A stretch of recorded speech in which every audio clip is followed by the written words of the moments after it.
Salut à tous, c'est Mister Apple. Aujourd'hui, je vais vous faire un petit test de l'iWatch Made in Italia. On attend tous l'iWatch d'Apple peut-être pour cette année. Et des petits Italianos, ils ont trouvé les moyens de créer leur propre montre, connectée bien sûr.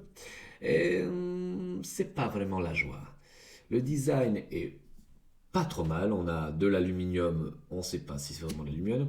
On a du silicone qui est blanc mais qui commence à être jaune alors que je l'ai mis seulement 2 ou 3 semaines.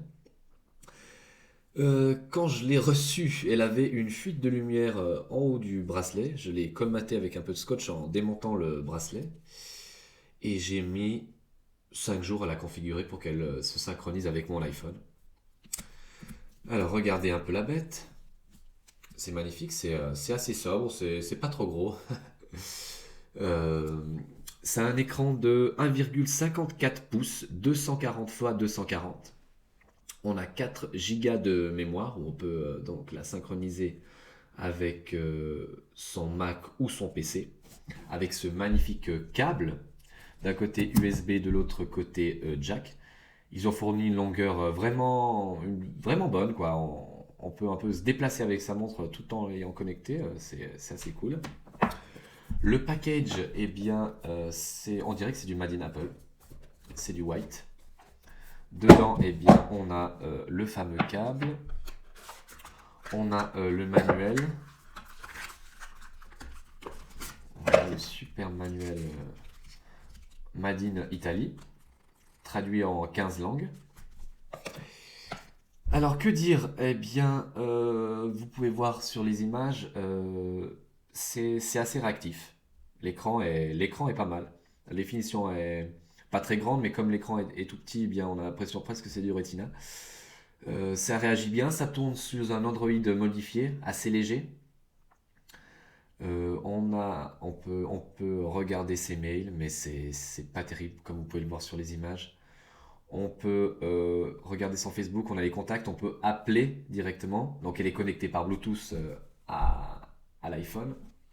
On peut appeler, mais la qualité de l'haut-parleur est tellement médiocre que on n'entend rien. On n'entend rien. Ça se déconnecte du Bluetooth, on voit que le système est très jeune, il est pas vraiment au point. On a une boussole, on a une calculatrice, on a tout ce qu'il faut. Ça fait rêver sur le papier. Et quand on a la montre en main, eh bien, le rêve devient pas réalité. Je vais vous faire écouter, je sais pas ce que ça va donner. Donc j'ai mis de la musique dessus. Alors voilà, là je suis au max. Ce qui est bizarre, c'est qu'il n'y a qu'un haut-parleur sur le côté. Et comme ça sort en stéréo, c'est assez troublant.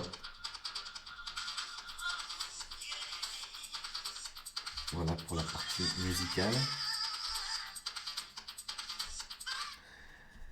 Et franchement, je vous recommande pas cette montre. Je l'ai achetée au tout début qu'elle a été commercialisée. J'ai attendu 1 an pour la recevoir alors que j'avais déjà payé. À un moment, j'ai cru même ne pas la recevoir. Et on voit que c'est fini à l'arrache, quoi. C'est pas du Made in Cupertino. Ça fait un petit peu peur. Mais ça donne de l'espoir pour une iWatch, peut-être d'Apple, qui sera sûrement plus fine et qui réagira sûrement mieux.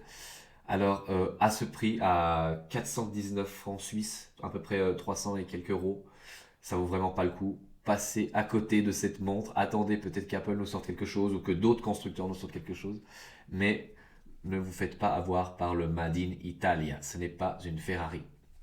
Alors, je vous souhaite tout de bon et je vous dis à bientôt pour une prochaine vidéo. Ciao!